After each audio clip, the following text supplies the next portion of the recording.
Hi, Richie. Hi, Sin. Hi, everyone.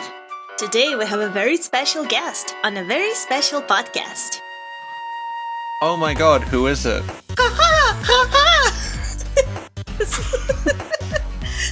This is me trying to do a crow.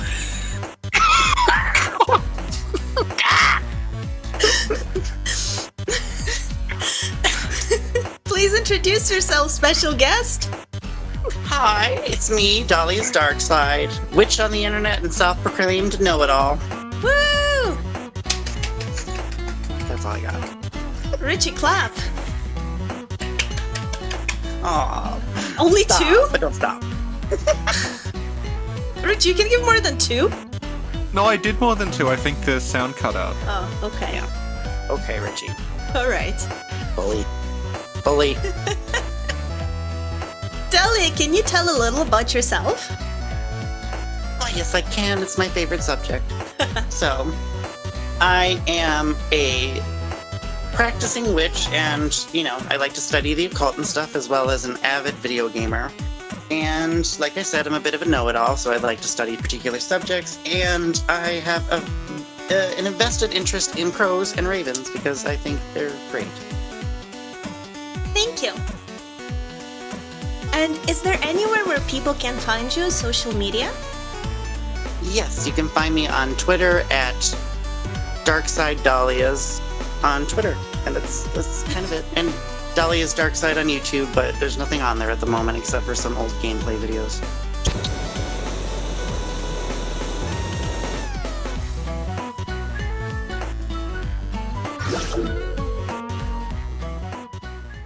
So Dahlia, could you tell a little bit about your experience with Soulsborne, how you got into it, and your interest in souls in general? Absolutely. So, oh gosh, I have to think about this for a second. Well, my first Souls game, I actually was one of those people that kind of gotten tricked into playing a Soulsborne game. Because I remember when the first one came out and Demon Souls came out, the only thing I really knew about them is that they were really hard. And that was always kind of off-putting to me because I wasn't necessarily a casual gamer, but I was also not really in it for like some hardcore challenge. Mm-hmm. But then this little game called Bloodbrone came out, and it was dripping with Victorian Gothic aesthetic with a wonderful twist of eldritch horrors.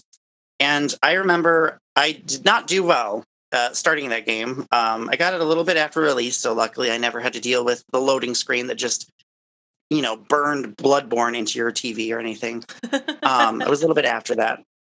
But I remember just getting absolutely decimated in that main, running down the main street trying to get to that, the first courtyard where that cleric beast or whatever it was on fire. Mm-hmm.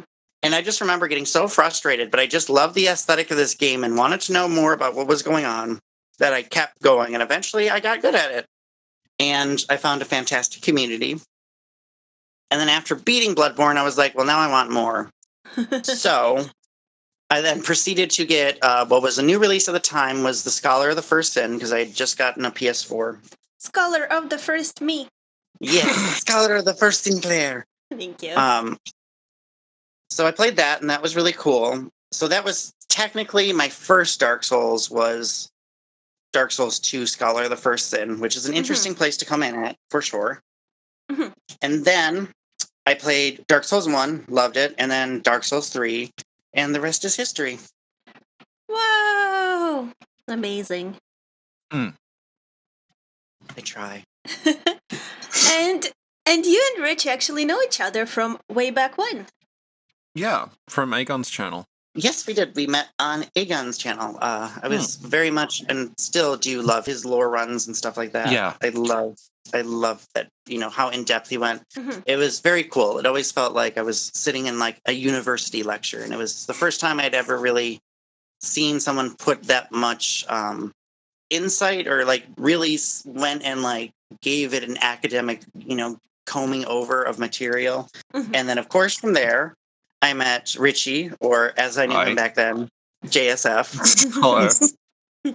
And his fantastic video series and stuff like that. And I found this whole fantastic community of people that, were extremely intelligent and were able to do what I think academia has kind of had a blind spot for, and that was kind of giving their ability to, through an academic eye, analyze these games in a way that you would in academia generally. And I do think that academia should pay a little bit more attention to some video games. I mean, obviously, not all of them deserve it, but, we analyze literature and film and music and stuff like that. And I think there are a lot of video games that would benefit from that. And I think there's a lot that we can glean from it. So it was very cool to find people who were doing that. And that's how I met Richie. Aw. Yeah. Awesome. Thank you. And Dahlia, today you're here to teach us about The lovely world of ravens and crows and their, symbolism. Awesome. Mostly in the real world, but I do have a little bit of it'll be off the top of my head, but I also do know a little bit of their relation to the Soulsborne series as a whole. But yeah. Excellent. And we actually did an episode on a crow recently. It was very popular. Oh god, yeah. Yeah. Richie, do you want to tell us about it? Well, for some reason, the episode on the carrion crow, which is just this recurring enemy in Bloodborne, that we just recorded off the cuff, ended up with twice as many views as the incredibly in-depth 4-hour exploration of map files that took me a week to set up. So I don't know what anyone wants anymore. The internet cannot be predicted. It is just, it's like Aldrich. It just keeps devouring whatever it feels like. That's a beautiful way of putting it. The internet is eldritch. Look out for the internet on Taco Tuesdays. It's not pretty. Thank you. So, Dahlia, tell us a bit about crows. Crows and ravens are a very common creature. They're found in most of the world. And it is quite interesting that you will find through looking up at them that they are involved in a vast majority of the world's religions. And they often have very conflicting sort of origins is what they mean. Sometimes they're seen as specters of wisdom or being from the spirit world or even being deities themselves. And then other times, a crow shows up or a raven shows up and you hide your children, you hide your kids, hide your wife. And, I have some notes on very specific cultures, but, for the fact that they are very intelligent animals, they have some of the largest ratio of brain to skull size. They are very, very intelligent. They are able to plan ahead and sort of organize a plan before they do something, as well as being able to, yes, they will regularly, they will always have a plan of action. They also have great memories. So if you ever do something to a crow or a raven, they will remember you for a very long time, and they will tell their friends about you. And not only will the original crow dive bomb you and come after you, but so will its friends. Oh my god. And if you're nice to crows, they also tell their friends, and you start waking up in the morning and there's half a dozen crows outside waiting for you, which is what's happened to me. I wish I had that problem so bad. I don't think you understand how much I want that. I want what you have. I'll tell them about you. They can take a trip to Michigan. Come stay for the summer. You'll love it. It'll be great. And like Richie said, they also are very, they can be quite nice too. And so if you're kind to them, they will often bring you things, which sometimes it begs the question of where they got it in the first place. Which is, it's always interesting to know that you've got a flock of, a murder of crows robbing people, which is, I'm kind of here for that. I want an army of crows robbing people for me. Legally, I didn't just say that, but off the record. And they also are extremely good at mimicking human speech, which if you go online, search on YouTube, you can find quite a bit of crows using some expletives on people that are quite viral. Oh my god. Fantastic little creatures. And because of this, they have, of course, become associated with wisdom and things like that.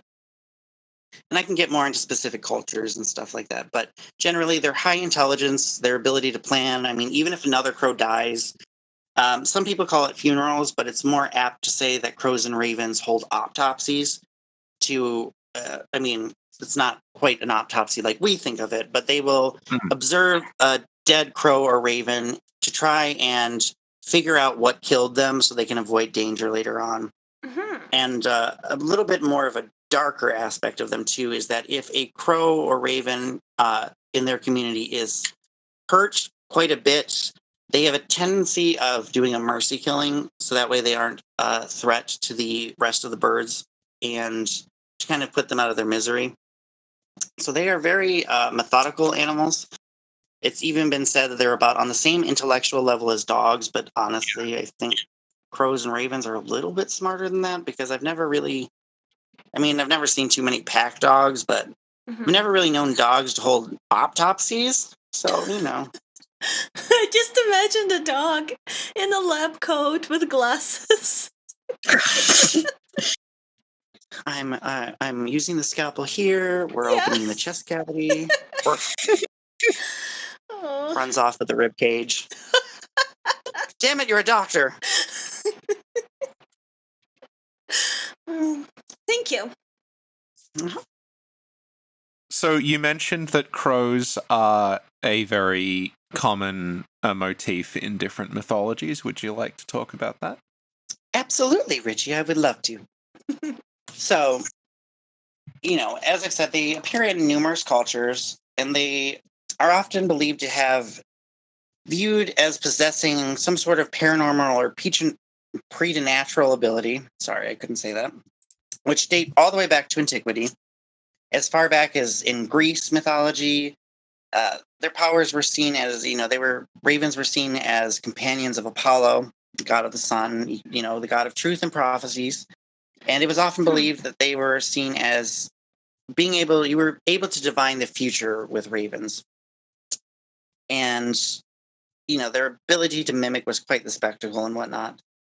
And humans, because of this, believed that their specific vocalizations and the way they fly was able to divine the future from it. And this form of divination was called augury, which, you try and get omens and prophecies from the directions that birds come from. Birds particularly, but ravens specifically. Mm-hmm. So if a raven was to say to fly in from the east or the south, it was seen as like a favorable omen. And even as far back as the Romans, the Romans were after Greek. I don't know why I wrote it like that, but they were known for their high intellect. There was even once a tale of a raven that would appear every morning to salute Emperor Tiberius in the forum every day. Mm-hmm. And of course, going on to Norse mythology, we have the famous Odin, who is always accompanied by his ravens, who were Mugen and Ogden. I'm pretty sure I messed up the first one, but one of them was named Mugen. I know that for sure. Cool. Which their names translated to thought and memory, respectively. So even in ancient cultures, they were able to recognize that these creatures were extremely intelligent. Mm-hmm. And more specifically to my continent, the Inuit cultures, which Inuit and Native American, it is a little bit difficult because different tribes and groups had different beliefs. But in some Inuit cultures, the raven was seen as the principal deity, the father of all creation, and was called, aptly the Raven Father. And in their legend, it was said that the raven was born out of darkness, weak and lost, and then through living in the real world, it was able to understand that it was the creator of all these things, and thus taught humans how to survive in this world. And because of it, it created humanity. It allowed humans to survive in the harsh wilds by teaching them all the things that it learned. Mm-hmm. As well as in Welsh. Now we're moving off to Welsh. I'm kind of all over the place with this, so you have to excuse me. But with Welsh mythology / history, you had Bran the Blessed, High King, and of course, Brand in Welsh means raven, which, is somewhat related to early versions of Eileen the Crow, who was referred to as Brandon the Bloody Crow. Yeah. And of course, this king was a hero figure of wisdom, so much so that ravens were said to, after his death, would protect all of England and would protect her from future harm and whatnot. And this, the place where it was where his head was laid to rest, which was eventually the Tower of London. So ravens have always been associated with the Tower of London, and the belief that they were protectors of England and Britain goes all the way up to, I believe, World War II, World War I or World War II. Mm-hmm. And they took it very seriously at maintaining the Tower of London and not letting it fall to any sort of attacks. And there were about 7 ravens that lived as the guardians of the tower. And they, were seen very important. And eventually, a certain amount of them ended up dying after the war. And there was only about 2 of them left. And eventually, one of them fled. And out of loneliness, the last one fled. And of course, a lot of people saw this as it was very worrying for England because they had put a lot of symbolic significance on these ravens. And they eventually did put more ravens in the Tower of London, but they clipped their wings, so they didn't have this problem again. Yeah. So they're also seen as guardian figures. And then, once again, moving, like I said, I'm all over the place with this, so I apologize. But in Native American culture, again, it is to specific tribes, there is a bit of a confliction as to which tribes believed which. Some of them believed that it was the ravens were a keeper of secrets. They carried messages and prayers to the spirits, and that only the very few chosen were worthy to know their secrets. But this association with death and the afterlife is what led some other tribes to see them as omens and to view them in a disparaging way. He was seen as sometimes a sort of stealer of souls. If a raven called out by your house, you would generally believe that it meant that somebody like you or your family was going to die. Mm-hmm.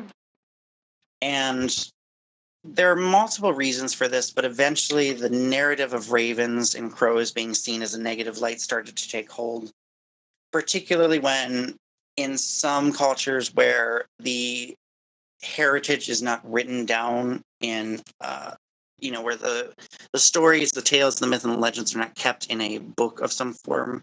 Like particularly in Celtic mythology, a lot of the myths of the goddess the Morrigan, who is often portrayed as taking the form of a raven or a crow. She was particularly, and this kind of relates to Valka in a certain degree, which we'll get into later, but she was a goddess of war, sovereignty, fortune, of magic, of all these things. She was a goddess of many things. And one of her more famous tales was that she appeared as a raven, and she is the one that told the Celtic pantheon, I can't say the name. It's Celtic. Okay, it's hard to say. Celtic is a interesting language. The Tua De Danann, I think, is what they're called. Yeah. Yeah. They, received their end of the world prophecy from the Morrigan herself after a great war that was not dissimilar from the war between the Titans and the Olympians. A very, common motif in mythologies and religions of the world. So that's present in Celtic mythology as well. And so you have that and all these tales. And now she was viewed much more well-rounded. She was a goddess of war. She was a goddess of life, of death, of sovereignty, of magic, of, secrets, of wisdom. And so she was very well-rounded to the Celtic culture themselves. However, when, they told their heritage and their legends orally. So these are not written down. We don't have written accounts of this. So after a couple centuries, once Catholic monks started trying to catalog and keep track of these legends, they saw a female figure who was of immense power that had domain over what was traditionally viewed as masculine and male sort of schools of, divinity. Like she was a goddess of war, and not just like war in the sense of like Athena was. Like she was like the war goddess. Yeah. And she was the goddess of sovereignty and royalty. And this, naturally some male Catholic monks are going to be a little bit threatened by that. So, as you can imagine, they did not write her in a particularly favorable light. And now this is not based on any specifics because obviously, it's hard to tell the specific origins of certain opinions of the ways we see animals, because I do think it is a little bit more complicated. But I do think a contributing factor is, of course, the fact that some Native American cultures had tales of ravens being sort of a bad omen, but also their general relation as carrion birds. They feast on dead carcasses. Yeah. With relations to death and the underworld. That also contributed to the fact that they started getting a very negative connotation, but also she was this goddess, who was often seen as like a raven queen and stuff like that. And they very much changed her tale and pigeonholed her just into this idea that she was just this vengeful, angry woman, and she was just a witch and a deceiver and all these things. And some believe that she was the eventual inspiration for Morgan Le Fay, but I have heard that there's a bit of conflicting stuff going on there, so I don't know if that's entirely true, but there's certain similarities, and they definitely bastardized her image and her appearance. And of course, the fact she was associated with crows would just continue to further on that there was a negative perception. And so now we're to the modern era where most people see a raven as a bad omen, when in fact they are just lovely creatures that are extremely intelligent and they are deserving of love, just like anyone else. Oh. But that is an extremely brief and not super concise summary of just a few examples of raven mythology throughout the history. And now we can get into some Soulsborne where things get a little bit juicier. I can give you the Australian crow myth if you want. Ooh. Go ahead. So the Australian, obviously it's different because we have so many different language groups, but from where I am, the crow myth is that the crow is the thing that brought fire to people. Like Prometheus. It picked up a burning coal and brought it to humans. And that's where fire comes from. You mean Crometheus? That also feels extremely on brand for a crow. Like, oh, this is hot. Here, you have it. Of course, I can't cover all of the cultures or we'd be here for a very long time. And because they're a bird that's just everywhere. Yeah. Yeah. They're truly fantastic and wonderful creatures. Yeah, because they're so smart, they're very, very adaptable. So they can just basically live anywhere because they know how to hunt for food and things.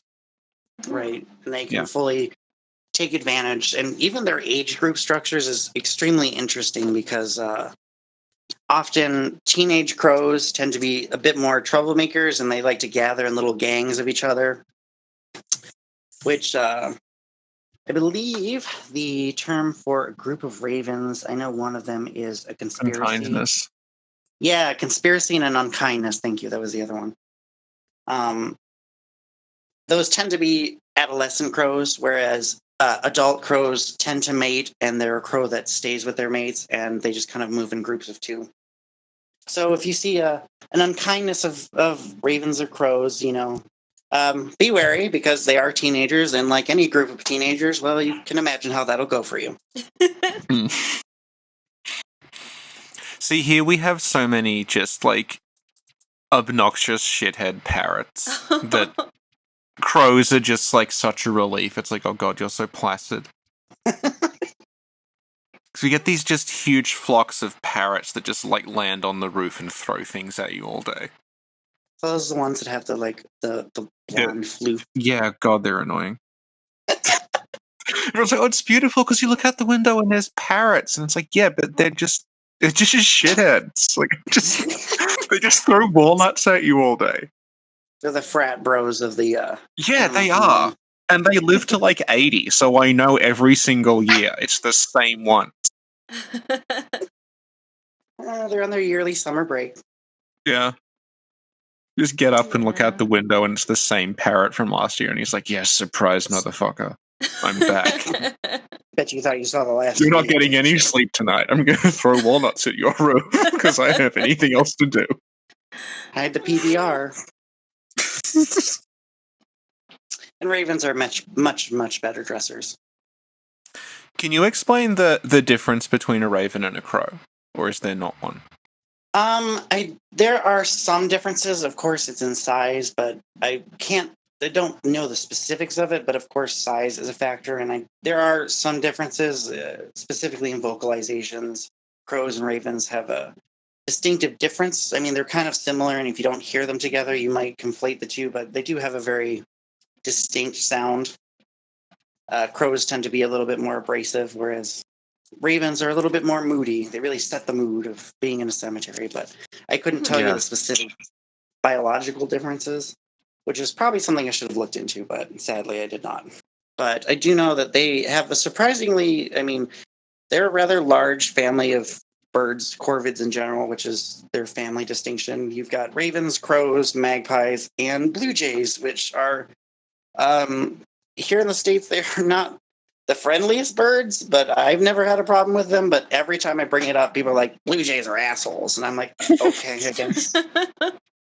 Like, I've never had a problem with one, but it's a ubiquitous reputation, I guess. I just think they're pretty. Magpies are even more, like, tame around people than crows are, to the point where I know people where magpies will go up to the door in the morning and knock on it, asking for food. They just sit there and peck the door until it's opened, and then they just want food. It's adorable. I love them so much. Yeah. Which is why their dubious reputation, I think. I mean, I guess if you're an asshole to them, I guess you would believe that they were, the spawn of Satan. But I get the feeling the people that were like, oh, this evil crow tried to attack me, it's probably because you did something. I mean, like any animals, they can be territorial, but I get the feeling there's a reason that crow didn't like you, sir. They're just jealous because they can't have those lovely feathers. It's true. Legit. They're just lovely, fantastic creatures. Although I will say the Souls universe has some very interesting takes on a crow or corvid in general. Yeah. Very, very interesting appearances. Some of them are looking pretty rough. So, Dahlia, tell us about the Souls Crows. Well, my particular area of expertise kind of falls more into the Bloodborne specific, not the carrion crows. I mean, there is that really sweet one that I like to sit with after its friends attack me, which is very interesting. Did we ever find out if that was a bug or an intentional? It's a bug, yeah. Oh, okay. Its AI is accidentally left blank. Okay. It's a feature now. Yeah, Richie, you don't know. Maybe its AI evolved and it just erased all negativity and it doesn't want to attack you. That's possible, yes. There we go. It has eyes on the inside. Yes. Well, it probably does. It's like eating them. It's in its stomach. That's true.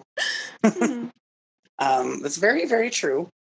And I mean, it makes sense, particularly for the Gothic Victorian setting, that carrion crows are present, especially those specific crows, because they show up in a couple of other places, but I believe that area is their largest concentration, I think. It'd be the largest number in the smallest area, I think. Yeah. There's a lot in the research hall's bell tower. They're like nesting in there, yeah. Yeah, they're doing bird shit. Oh yeah, that's right, yeah. I always forget about those ones. Because those ones always jump scare me and I fall. Anyways. And of course, it's very fitting that carrion bird is in Hemwick. Yep. So it's in Hemwick, which, I mean, Charnel Lane isn't quite a thing, but I think it's just a way of indicating that there's a lot of charnel houses here. There's a lot of dead people here. So, of course, crows. Yeah, and the witch's like scoop thing is shaped like a crow's beak. Yeah. Yeah. They're very peak theming in Hemwick. It's a very lovely place if you're into that sort of thing. And I am into that sort of thing. Perfect summer getaway. Come to Hemwick Charnel Lane. It'll be great. Whoa. And of course you have the Hunter of Hunters, which have a specific motif of wearing crow gear. And I think it is very interesting that the Hunter of Hunters, and this is not particularly based on anything, because I do think if they're associating the crows with anything, it would probably be the sky burial, which Tibetan sky burials are not traditionally done with crows. They're actually done with vultures, but vultures and crows are both carrions, and of course, a raven and a crow motif does fit much more neatly into the world of Bloodborne than, say, a vulture. And but I do think it is interesting that the Hunter of Hunters, who eliminate the mad and blood-drunk hunters, are, of course, crows. And this might be coincidental, maybe it's not, but the fact that other crows, when, like I said earlier, when another crow or raven is hurt, often they will be mercy killed by their fellow crows, so that way they don't threaten the flock or another crow or raven, or alert them to predators and whatnot. So I do think that's a very interesting connection, intentional or otherwise. Yeah. I think a big part of it too is just that plague doctor mask that they're wearing. They probably just went from that and built a whole crow sort of get up from the mask.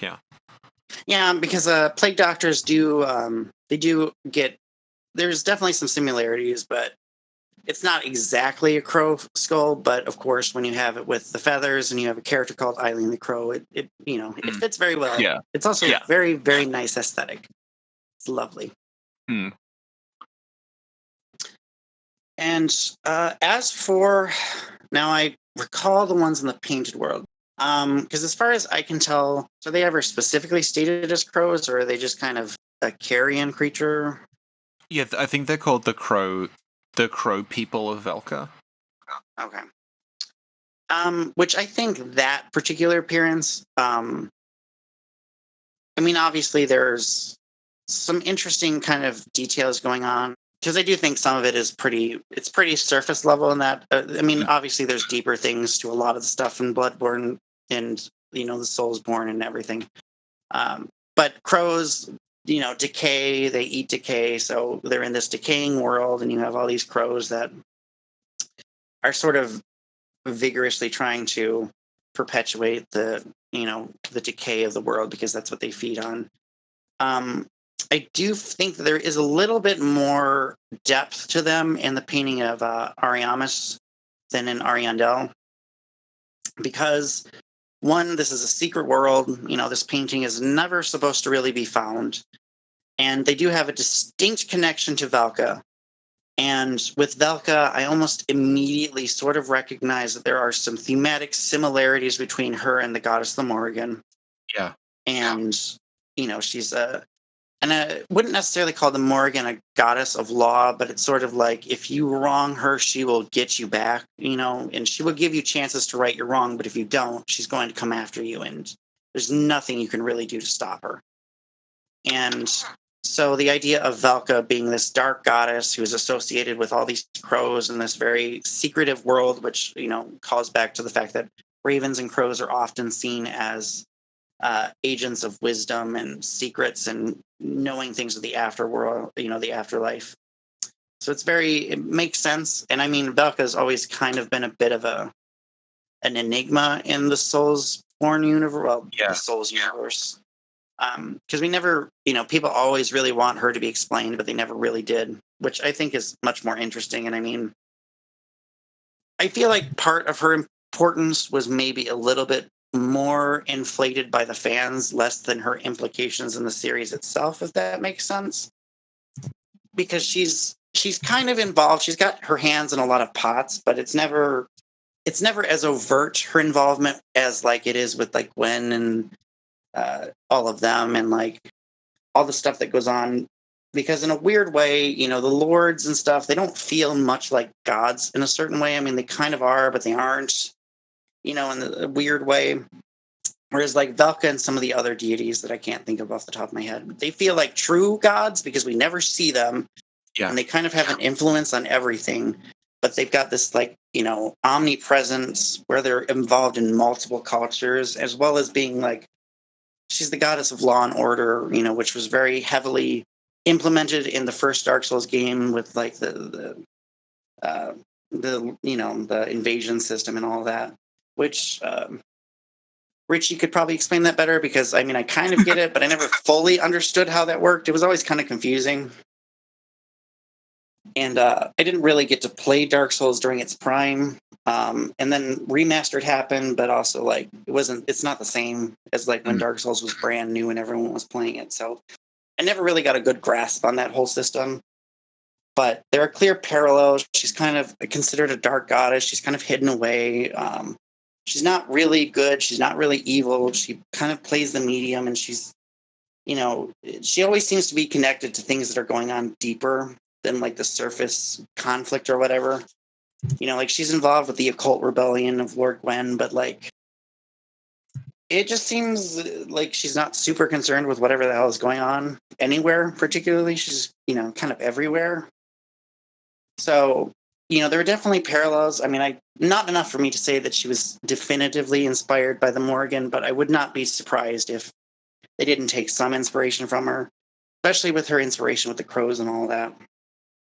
Thank you, Dahlia. So we talked about Canehurst. We talked about Hemwick having this crow motif going on with the witches using the crow thing to pull the eyes out, and that's something that crows are associated with because when they're eating carrion, the eyes are like the first things that they sort of go for. Is that right? So juicy. Juicy. Good with a nice Chianti. So you can see that, like, given that Bloodborne's all obsessed with eyes, it would make sense for them to start worshipping crows, these things that are consuming the eye. And then when you go to Canehurst, which is like connected to Hemwick, that also has this crow motif with the armor where the helmets they're wearing are sort of stylized after like a beak. Yeah, that's right. Yeah. And then the Thumerians, when you go into the chalices, the more important ones, they have big feathered sort of cape collars and things. So they really have a thing for crows, I'm guessing because of the eye connection. And then, of course, there's the wet nurse who has gigantic crow wings, yeah. Wet nurse I would like to look deeper in her because she's got some very cool aesthetic going on. There's a lot going on with that I like. Yeah. But yeah, I actually, obviously there's the Bloody Crow Canehurst, and he's always a bit of an oddity. I mean, in my head, I consider that that's just who Brandon ended up being, even though that's not ever said. Yeah, probably. Yeah. But I figured, that's probably what they retooled him to be because his, the gear was supposed to be Brandon's bloody gear, and he's, his gear is covered in blood, and he's called the Bloody Crow Canehurst. Yeah. So I do think that's interesting, which makes me wonder if, rather than him being a hunter of hunters, maybe he was like, "Oh, hey, you've got a crow costume. Give me." It's like peak aesthetic and just stole it from someone. But I never did make the connection with the feathers in the Thumerians, but that does make a lot of sense. There's a lot of very cool design stuff going on with Bloodborne. Yeah. I feel like they couldn't quite. I feel like some of it there was stuff that they wanted to do, but they weren't quite able to do it. You get the feeling also that, like, this was the first game that they worked on where they could actually get really nice cloth physics going on. So they just sort of went overboard with, like, overlapping fabric and feathers and things. Yeah, which I don't blame them. I mean, you can do it. Go for it, man. Yeah. Because it looks fantastic. And I am very picky about fabric in video games because I remember the good old days of Vampire the Masquerade Bloodline when my skirt would regularly just hike up over my torso, and I'm like, well, okay. The good old days. Because I know that in Dark Souls 3, there's the wizards that kind of have a crow thing going on, but I feel like that's a little bit more Plague Doctor or witchy. There actually, like, is a Plague Doctor from Dark Souls 3 that isn't used. So it's probably, like, something to do with that, yeah. See, I wish they would have. I really liked their design, but also that Yeah. hat was just so big; it never looked good on anything. So I never got to use it as much as I wanted. Because I like big hats, but that was a lot. It was a lot of hat. I don't think I can handle that much brim personally. It's just like you're trying to go shopping and you really don't want to talk to anybody and you want to maintain social distancing. So just put on that big ass hat. Thank you, Dahlia. Richie, do you have anything to add to that? Yeah, I guess the other big from connection to crows and ravens is Armored Core. Oh. In Armored Core, you're the Raven. They always address you as Raven, even regardless of the name that you enter. And they make a big deal out of the faction that you belong to are called the Ravens, and they have this hugely stylized Raven emblem that they put on everything, and your hub area is called the Raven Nest. And the intro of, I think it's Armored Core 3, it actually starts with this big, like, the shot is of a Raven going over this, like, war-torn mech battlefield, sort of hopping around, looking at all these dead robots, and they make the point that, like, they're called the Ravens because they're, like, picking over a battlefield because they're a company of mercenaries.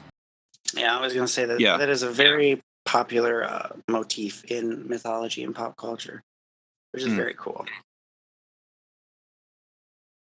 And then, of course, I did forget one thing. There's the giant crow that takes you from the asylum, but I don't really know if I have anything to add about that. People think that's Velka. I don't know. I don't think so. I don't really either. I feel like it's just a thematic device. Personally. Yeah, same. Kind of why I forgot about it, and I was like, I feel like we should say something, or someone's going to be like, "Well, actually, you didn't talk about the giant crow from the beginning of the first one." I'm sure they will anyway. Yeah, probably. And I'm sure someone will probably get mad at me because I forgot Odin's first crow's name, Raven's name, because I couldn't read my own writing. At least I got the Mugen run right. I remember that. Anyways, I just thought I'd mention that before we got too hang far. on. Because like, oh shit, the giant crow. Found the Armored Core 3 crow intro, where there's a crow on, like, a ruined mech. Ooh. And that actually does kind. I mean, that's a very vague. I mean, that's very.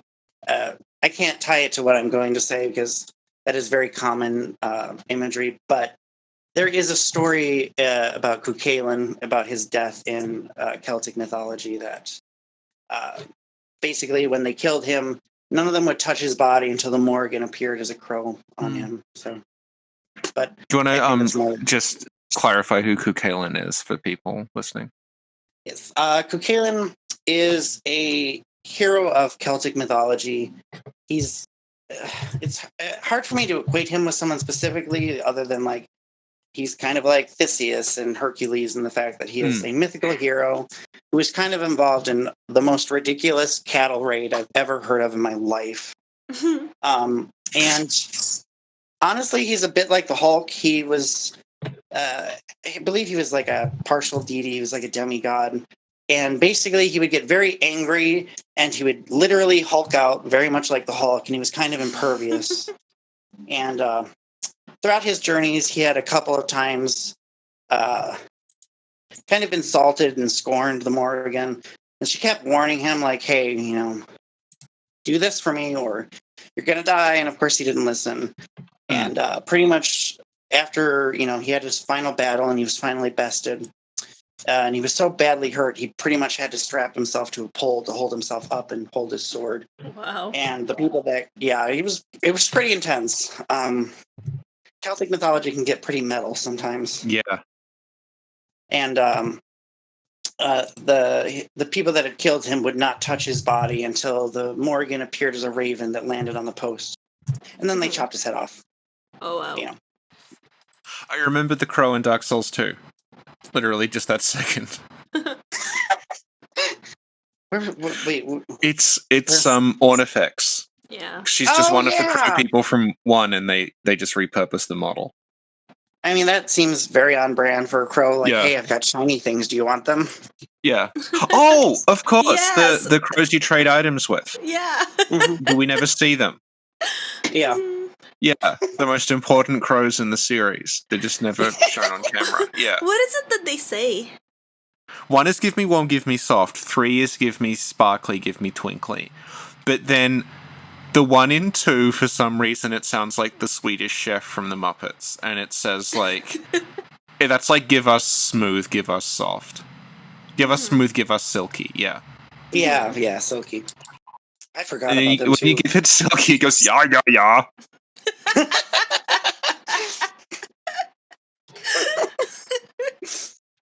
Like, as you So, were saying, that's like a crow thing. Like, Yeah. collecting shiny things. Yeah. Uh-huh. They very much collect shiny things, and like I said earlier, if you befriend a crow, they will often bring you gifts and things. They're very smart like that. And even one woman who had been taking care of animals actually received crow art. These crows had like laced Oh my twigs God. or something through like Whoa. pop can tabs and like gave it to her, and they were like 2 identical like little art pieces that these crows made for her. It was really adorable. That's wonderful. Earlier, you mentioned that crows are really good at mimicking human speech. Yes, indeed. Then Rich mentioned that there are a bunch of crows that follow him around. Are we talking to a flock of crows? I don't like where this is going. So, how do we know that the Richie we're talking to right now is actually Richie and not one of those crows? Well, that's true. That's true. You don't. Well, if it was one of those crows, we would be having a much better conversation. No, I'm kidding. Oh, shade! Okay, I'll lift up the cat, and then you'll know it's me. Okay. She doesn't want to meow. Oh my god, it's not Richie! It's not Richie! The cat is Yeah, like scared the of. story. She's frightened of crows. He's making excuses. It's not Richie because Ingrid would have meowed. Whenever Richie moves, she meows. I'm just Dahlia, get picturing your two- things. We're getting out of here. I'm just picturing 2 crows lifting a cat up, and it's just like, what's going on?